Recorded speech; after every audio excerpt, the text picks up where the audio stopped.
पार उतारहु खेब। सत कबीर दयाल प्रभु कृपा किन्ह भरपूर। आयो यह संसार महा जीव चिताय अंकुर। साधु रूप धरि आइया किन्हो सबदा पुकार। चेतो अस्तन पाई के करहूं बचना शिकार। आदरणीय दूर दूर से आए धर्म प्रेमी सज्जनों, माता एवं बहनों, नौजवान साथियों, मंच पर बैठे संत महापुरुषों, आज बड़े सौभाग्य की बात है, बेगूसराय जिला के अंतर्गत साफापुर ग्राम में स्थानीय साहेब महंत शत्रुघ्न साहेब जी के द्वारा यह सदगुरु कबीर सत्संग समारोह का उनके द्वारा आयोजन किया गया है। इसी संदर्भ में हम लोग दूर दूर से आकर के संत महापुरुषों के विचारों को, शब्द उपदेशों को श्रवण कर रहे थे। इसी संदर्भ में साहेब के विचारों में से एक दो पंक्ति को रख रहा हूं। बोलिए सदगुरु कबीर साहेब की। साहेब इशारा करते हैं, तन मन धन से कीजिए, तन मन धन से कीजिए निस्दिन पर उपकार। और यही सार नर देह से वाद विवाद विसार।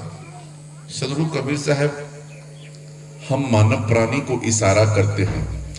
तन मतलब होता है शरीर, और मन और धन, यह तीनों जो है हम लोगों के जीवन में भक्ति करने का एक जो है हथियार है और एक तजुर्बा है। तो सत्संग के माध्यम से हम लोग यह संकल्प ले, अपने मन में यह विचार बनाए, जो हम अपने यह जो मनुष्य का जो तन मिला है, जिसको हम लोग शरीर कहते हैं, इस शरीर से अगर हम अपने आप को यह व्रत बना ले, पूजा बना ले, अपने जीवन में उतार ले, जो हम यह शरीर से रोज पर उपकार का काम करेंगे। पर उपकार का मतलब होता है दूसरे को सहयोग करना, जिसको हम नहीं जानते हैं, जो निसहाय है, जो कमजोर है, जो भूखा है, प्यासा है, वैसे व्यक्ति को हम लोगों को उपकार करना चाहिए। अगर हम और आप उपकार नहीं करते हैं तो फिर हम और आप संत नहीं है। क्योंकि अगर पेड़ जो है अगर अपना फल अगर स्वयं खाना अगर आरंभ कर दे तो पेड़ पौधा कोई नहीं लगा पाएगा, उसको काट करके हटा देगा। और नदी जो है अगर अपना पानी अगर खुद पीना आरंभ कर दे तो नदी कुआं कोई खुदवाना नहीं चाहेगा। तो उसी प्रकार हम लोगों को यह जो जीवन मिला है, इस जीवन को परोपकार की ओर ले जाए। जिसके जीवन में परोपकार की भाव नहीं है, जिसके जीवन में समता की भाव नहीं है, जिसके जीवन में प्रेम का भाव नहीं है, समझ लीजिए वह मनुष्य का सिर्फ शरीर है, उसमें गुण नहीं है। क्योंकि मनुष्य का शरीर तभी गुणवान हो सकता है जो हम समदर्शी भाव रखें। अपने लिए तो संसार के सभी प्राणी जीता है, लेकिन हम और आप मनुष्य हैं, तो मनुष्य जो है सबों के लिए जीना आरंभ करे, सबों के हित के लिए काम करना आरंभ करे, तब हमारा मनुष्य है। और यह जो शरीर हमारा और आपका है, जब तक यह शरीर से जीवात्मा अगर निकल जाए, इसमें बोलने वाला जो सत्पुरुष निकल जाए, तो यह शरीर कितना हो आप सजा ले, अगर बोलता पुरुष नहीं है तो यह शरीर का कोई महत्व नहीं है। कितना हो आप इसको सजा ले, अगर इससे जीवात्मा निकल जाए तो इसका कोई महत्व नहीं है। तो हम लोगों को जब तक इस शरीर के अंदर सत्पुरुष है, जीवात्मा है, तब तक यह शरीर सार है। इससे जो आप करना चाहते हैं, भक्ति को अगर अर्जन करना चाहते हैं तो इससे भक्ति भी अर्जन होगा। इससे आप संत बनना चाहते हैं तो आप अपने विचार को संत भी बना सकते हैं और अपने आप को या सार शरीर को त्याग की ओर ले जाना चाहते हैं तो इससे त्याग भी हो जाएगा। अगर वैराग की ओर ले जाना चाहते हैं तो यह वैराग की ओर चला जाएगा, जब तक इसमें सार वस्तु है। अगर सार वस्तु निकल गया जीवात्मा, इसका कोई महत्व नहीं। तो आपको यह निर्णय करना है, तो जब तक यह सार वस्तु हमारे अंदर है तब तक इस शरीर को हम सेवा में लगाएं, क्योंकि भौतिक जीवन में धन संपत्ति सुख सुविधा ये सब भौतिक चीज है। इससे हमारा और आपका सुविधा बढ़ सकता है, सुख नहीं। सुख आपके अंदर तभी होगा जब हम अपने आप को संसार के सारे धन से अपने मन को हटाएंगे, क्योंकि माया जब तक हम लोग अपने अंतःकरण से अपने मन से नहीं निकालेंगे तब तक माया छूट नहीं सकता है। और इस जीवन में सदगुरु कबीर साहब के विचार के अनुकूल चलने के प्रति हम लोगों को संसार के सभी चीजों को मिट्टी धूल मानना होगा। जैसे हम लोग सुनते हैं सत्संग में, जो गौ धन गज धन और रतन है खान, और जब आए संतोष धन तो दुनिया का जो भी धन है सब धूरी समान। तो हमारे मन में जब वैसा विचार आ जाएगा तब समझ लीजिए हमारा कल्याण संभव है। और इस जीवन में जीवन मिला है तो हम लोगों को ईर्ष्या पूर्वक नहीं जीना चाहिए, द्वेष पूर्वक नहीं जीना चाहिए, कलेश पूर्वक नहीं जीना चाहिए। यह संत का जो है स्वभाव नहीं है, संत का विचार नहीं है। संत जो होते हैं हमेशा, जिस प्रकार जल जो है हम लोगों को शीतलता देता है, अगर जल अगर शीतलता देना बंद कर दे तो जल का महत्व खत्म हो जाएगा। अगर अग्नि जलना छोड़ दे तो अग्नि का आग का महत्व खत्म हो जाएगा। उसी प्रकार संत अगर उनका वाणी अगर शीतल नहीं हो, उनके अंदर जो है स्थिरता नहीं हो, तो संत का महत्व जो है खत्म हो जाएगा।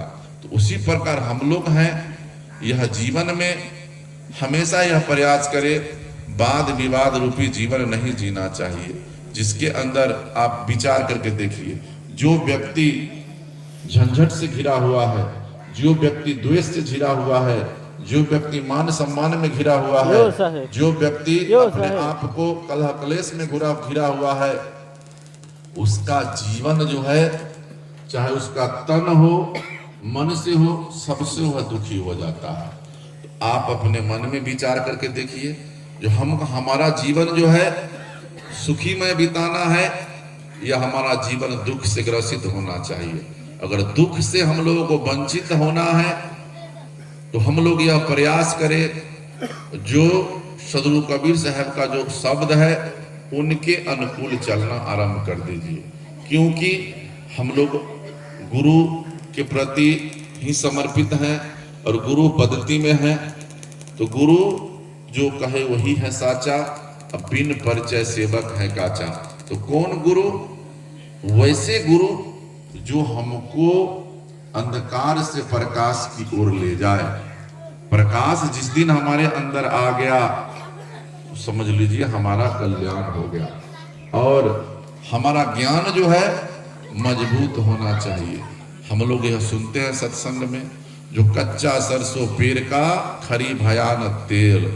हम लोग अगर सदगुरु कबीर साहब के विचार पर अगर चलना आरंभ करते हैं, उनके विचार को मानते हैं, तो कच्चा बनिएगा तो काम होने वाला नहीं। अगर कोई चीज है, मकान कच्चा है, दुकान कच्चा है, सब जो है हम लोगों को यह बीच में ही धोखा दे देता है।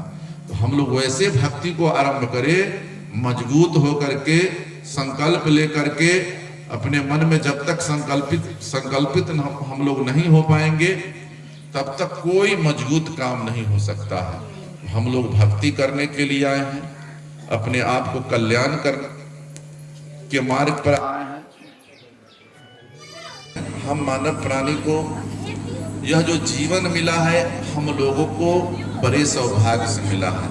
आप लोग सुनते हैं, जो बड़े भाग मानुष तन पावा, असुर दुर्लभ सदग्रंथि पावा। यह मनुष्य का जो जीवन मिला है बड़े सौभाग्य से मिला है हम लोगों को। किस लिए मिला है? भक्ति करने के लिए। लेकिन हम लोग भक्ति को नहीं कर पाते हैं, सत्संग को नहीं कर पाते हैं, पर उपकार नहीं कर पाते हैं। हम लोग इस शरीर को भौतिक सामान को जुटाने में ही इसको समाप्त कर देते हैं। जो यह शरीर इतना अनमोल है, जो इसका कोई मोल नहीं है, इसका कोई मोल नहीं लगा सकता है, लेकिन हम लोग भौतिक सुख में फंसे हुए हैं।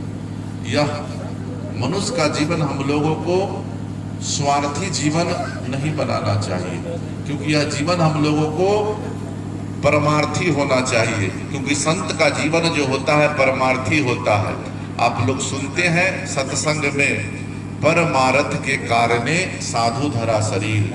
जो व्यक्ति अपने आप को साधु मानता है, जो व्यक्ति अपने आप को त्यागी मानता है, जो व्यक्ति अपने आप को महात्मा मानता है, उसका जीवन जो है परमार्थी होना चाहिए, स्वार्थी नहीं होना चाहिए। जिसका जीवन स्वार्थी है, समझ लीजिए वह साधु नहीं है। और साधु शरीर नहीं होता है। यह जो उजला कपड़ा, उजला मुरेठा, उजला, यह मार्केट में भी मिलता है। शरीर साधु नहीं होता है। किसी भी व्यक्ति का विचार साधु होता है। तो हम लोगों को विचारवान बने। यह शरीर को कितना हो आप साफ कर ले, लेकिन आपका आत्मा अगर शुद्धिकरण नहीं है तो यह किसी काम का नहीं है। हम लोग सत्संग में सुनते हैं, जो साहिब तेरा भेद न जाने कोई। जो व्यक्ति सत्संग के भेद को नहीं जाना, जो व्यक्ति सत्संग के महिमा को नहीं जाना, जो व्यक्ति सत्संग की गरिमा को नहीं जाना, वो क्या सत्संग कर पाएगा? क्योंकि आप लोग अपना बहुमूल्य समय इस सत्संग में दिए हैं। किस लिए दिए हैं?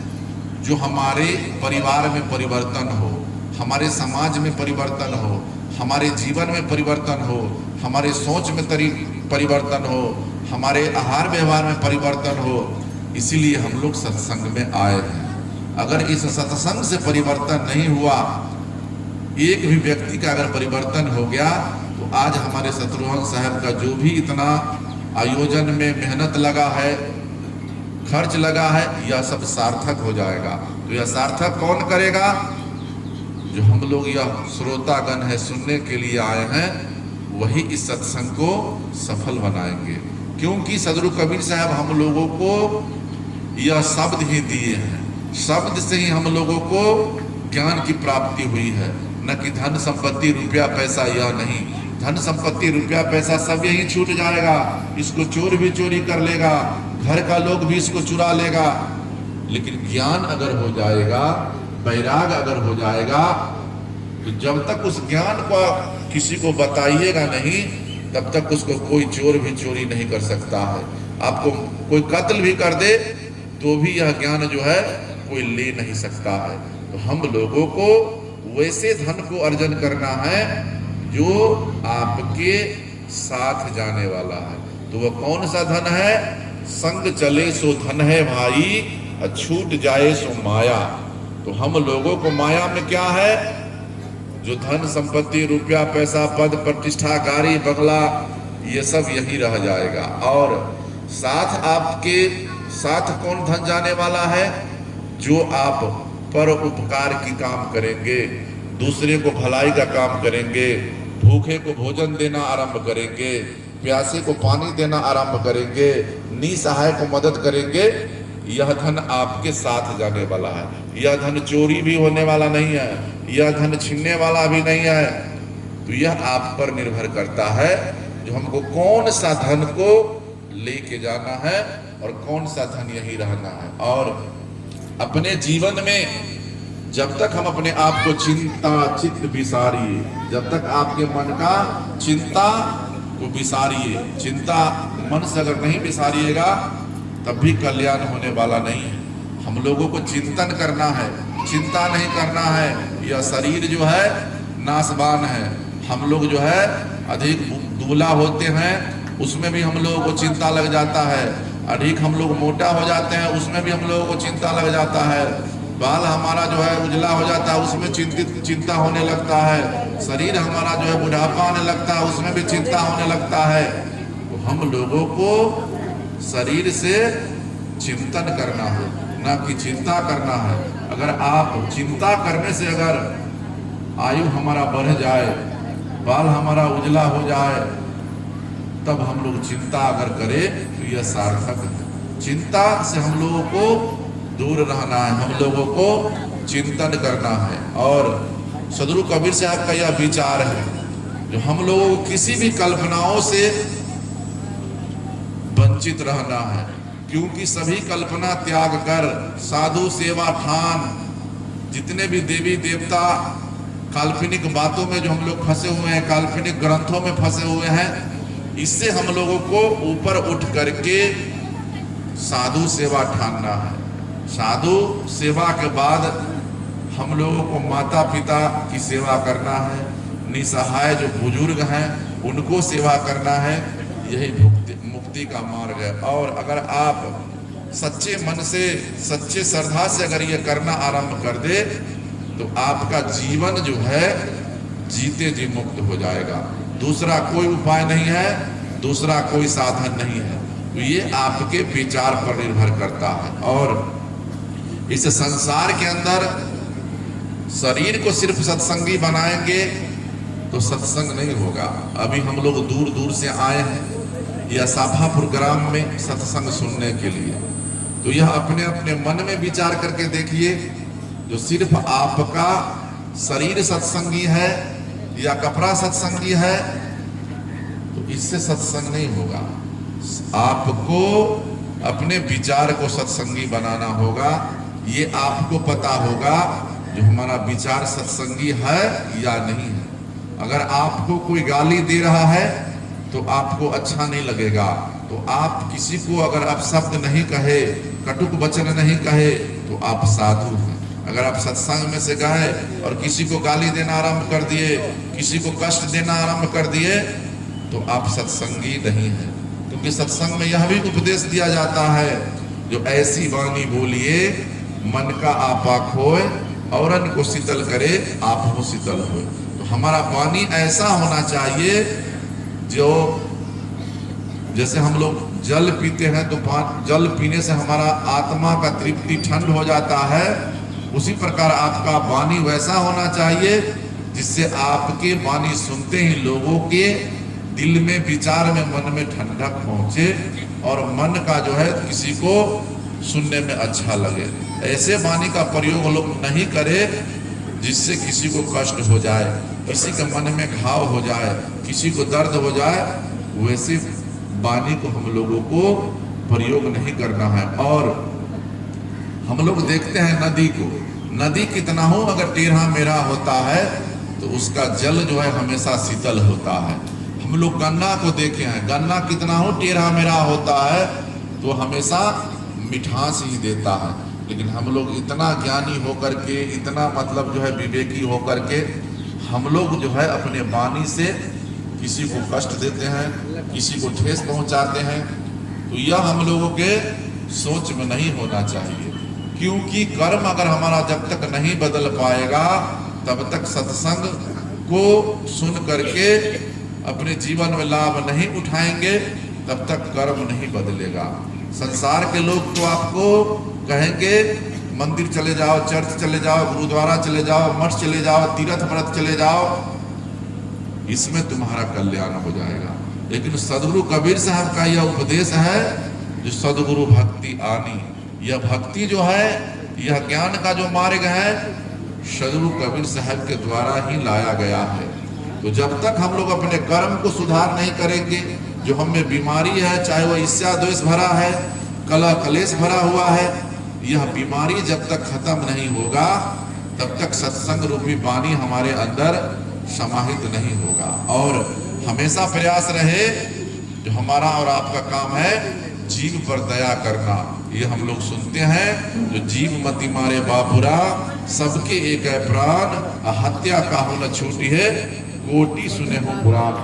अगर हम और आप किसी भी जीव को हत्या करते हैं, चाहे वह पशु हो, पक्षी हो, कीट हो, पतंग हो, चाहे जो भी या मनुष्य क्यों न हो, अगर हम किसी के स्वाभिमान का गला घोटते हैं, किसी के विचार का गला घोटते हैं, तो यह भी हत्या हुआ। अगर आप हत्या करते हैं, उसके बदले में अगर आप सोना क्यों न दान कर दे, हीरा क्यों न दान कर दे, यज्ञ हवन क्यों न करा ले, सत्संग क्यों न करा ले, लेकिन यह माफी होने वाला नहीं है। माफी नहीं होगा, इसलिए जो माफ करने वाला व्यक्ति है, समझ लीजिए वह व्यक्ति आपके पक्ष में है। चाहे वह गुरुजन हो, भगवान हो, देवी देवता हो, चाहे समाज के लोग हो, जो व्यक्ति के साथ हमने गलती किया, वह व्यक्ति अगर माफ कर दे तो माफी हो सकता है। दूसरा कोई अगर माफ कर दे वह माफी नहीं हो सकता है। तो हम लोगों को कर्म छोड़ने वाला नहीं है। कर्म जब बड़े बड़े ऋषि महर्षि मुनि को भोगना पड़ा, तो हम और आप क्या है, हम लोगों को भी कर्म का फल भोगना पड़ेगा। तो यह प्रयास करें जो हम वैसे कर्म को ना करें जिससे हमको पीछे पछताने की जरूरत है, पीछे अफसोस करने की जरूरत है। वैसे कर्म को हम लोगों को कभी नहीं अपनाना चाहिए। और हमेशा संत का जो विचार होता है, हमेशा जो एक दूसरे के प्रति प्रेम की भावना होना, भाईचारा की भावना होना, एकता की भाव होना। जैसे अभी हम और आप इस सत्संग में बैठे हुए हैं, यह जो है एक मिसाल है। जो हम लोगों में संगठन है, तो सिर्फ हम लोगों को बैठने में संगठन है, इससे काम होने वाला नहीं है। हम लोगों का विचार भी एक होना चाहिए, हम लोगों का सोच भी एक होना चाहिए। आज हम लोग देखते हैं सदगुरु कबीर साहब किसी भी बिंदु पे धर्म को नहीं माने हैं, किसी जगह पे काल्पनिक विचारों को नहीं माने हैं। लेकिन आज हम लोग देखते हैं समाज का इतना बुरा हाल है, जो एक तरफ हम लोगों को पंडितवाद से हम लोगों को हटाया जाता है, और एक बगल फिर हम लोगों को उसी पंडितवाद में फंसाया जाता है। जो तुम हवन करो, तर्पण करो, धुआं जलाओ, यह भक्ति नहीं है। जीते जी हम अपने माता पिता को जो सेवा करेंगे, और 5 लाख रुपया श्राद्ध करने में खर्च होता है या 50,000 लगता है, तो उसके जीवन काल में हम 25-30 हजार खर्चा कर दे, वही पूजा है। न कि बाद में माता पिता को हम लोग जीवित में उसको घी खाने के लिए नहीं देते हैं, और हम लोग क्या करते हैं, जो मरने के बाद 1 किलो घी जो है हवन में जलाते हैं। यह सब नियम के विपरीत है, यह भक्ति नहीं है, यह जो है कर्म कांड है। तो हम लोग गरीब को अगर घी दे दे, गरीब को तेल दे दे, गरीब को कुछ दे दे, दही चूड़ा दे दे, तो उसका पेट भर जाएगा, तो हमको आशीर्वाद देगा। लेकिन अग्नि में जलाने से, अग्नि में दहन करने से ये भक्ति नहीं है। सदगुरु कबीर साहब हम लोगों को यह भी कहें, तो न हम जप में है, न तप में है, न तीर्थ में है, न व्रत में है, कहीं नहीं है। तुम अगर अपने आत्मा को शुद्ध कर ले, तुम्हारे अंदर आत्मा में है। तो हम लोगों को भक्ति करना है तो अंदर आत्मा से, शरीर से नहीं। शरीर तो दिखावा है, शरीर में आप चंदन लगा लीजिए, तिलक लगा लीजिए, छाप लगा लीजिए, सब कुछ कर लीजिए, और अंदर से आप है ही नहीं, तो काम चलने वाला नहीं। तो हम लोगों को सदगुरु कबीर साहब का जो भक्ति है, वही भक्ति को अपनाना है। और हम लोगों को यह पांजी पद प्रकाश में लिखा हुआ है, जो बिन पांजी के करिए कनिहारी, सो हुई है जम के अधिकारी।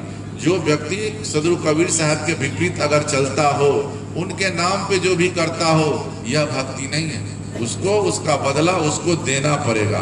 तो हम लोगों को सच्चे सदगुरु के शरण में जाना चाहिए, तभी हमारा कल्याण होने वाला है।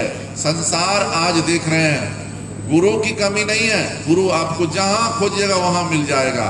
लेकिन गुरु गुरु पूरा विश्व पुकारे, गुरु सोई जो भरम निवारे। जो व्यक्ति आपके जीवन का भरम मिटा दे, वही आपका गुरु है। लेकिन आज तो जंतर से कल्याण होता है, झाड़ फूक से कल्याण होता है। तो विचार कीजिए, इतना जो बेगूसराय के अंदर हॉस्पिटल बना हुआ है, हॉस्पिटल में जाने का कोई जरूरत नहीं होता। अगर जंत्र मंत्र से ही हो जाता, तो एक बच्चे को पढ़ने में करोड़ों रुपया खर्च लगता है, 8 साल 10 साल उसका समय व्यतीत होता है। अगर झाड़ फूक से ही कल्याण हो जाता, झाड़ फूक से ही काम हो जाता, तो इतना पढ़ने लिखने, इतना खर्च करके हॉस्पिटल बनाने की जरूरत नहीं होती। तो जब तक हम लोगों को बीमारी का पता नहीं चलेगा तब तक उसका इलाज पक्का नहीं होगा। तो हम लोगों को यह प्रयास रहे जो सदगुरु कबीर साहब के विचार को अपने जीवन में उतारना है, उस पर चलना है, और जहां तक बन पड़े जो हमारा सहयोगी है उसको चलाना है। तब हमारा जो है जीवन सार्थक बन पाएगा, तभी हमारे जीवन में जो है शांति आ सकता है, हमारे जीवन में वृद्धि होगा। दूसरा कोई उपाय नहीं है। और यह हमेशा प्रयास रहे, सदगुरु कबीर साहब इशारा किए हैं, जीव के ऊपर कोई नहीं, बने भरम के दास, कहे कबीर वह पापी है, निर्जीव पर विश्वास। सदगुरु कबीर साहब यह भी इशारा किए हैं, आपके ऊपर माता पिता का आशीर्वाद, संत गुरुजन का जो है विचार, उसके ऊपर कोई आपके ऊपर नहीं है। अगर आपके ऊपर भरम है तो ये काल्पनिक भरम है, इससे आपका कल्याण होने वाला नहीं है। हम लोगों को भ्रम के दास में नहीं फंसना है। आज हम लोग देखते हैं, हम लोगों को सत्संग में यह उपदेश दिया जाता है, जो कबीरपंथी है उसके लिए कोई तीर्थ व्रत नहीं है, उसके लिए कोई गंगा स्नान नहीं है। उसके लिए क्या है, जहां संतों की सत्संग मिले, चारों धाम उसी को कहते हैं। जिस जगह पे हम लोग बैठे हुए हैं यही आज चारों धाम है, दूसरा कोई धाम नहीं है। लेकिन हम लोग बद्रीनाथ, केदारनाथ, बाबा धाम ना जाने कहां कहां भटकते हैं। आप कहीं भी चले जाइए, सब जगह बालू गिट्टी छड़ सीमेंट से बना हुआ मकान है, दूसरा कहीं कुछ नहीं है। आपको अगर बनाना है तो अपने घर को तीर्थ बनाइए, अपने घर को मंदिर बनाइए, अपने विचार को मंदिर बनाइए। यह अगर मंदिर अगर बदल जाए तो समझ लीजिए सबका कल्याण हो जाएगा। और हम लोगों को जो व्यक्ति, सदगुरु कबीर साहब हमेशा जीव के ऊपर कहे हैं, जो व्यक्ति जीव पर दया नहीं रखता है वह कबीर साहब के विपरीत है, और जो व्यक्ति भर्म में जाता है वह भी कबीर साहब के विपरीत है। तो हम लोगों को सत्संग के माध्यम से भर्म को हमेशा निवारण करना चाहिए। अगर निवारण हो गया तो समझ लीजिए आपका कल्याण हो गया। अगर आपके जीवन में भ्रम लगा हुआ है तो समझ लीजिए एक जन्म को कौन कहे, कई जन्म तक आप सिर्फ शरीर को आप सत्संग में बैठा ले तो सत्संग हो जाएगा, ऐसी बात नहीं है।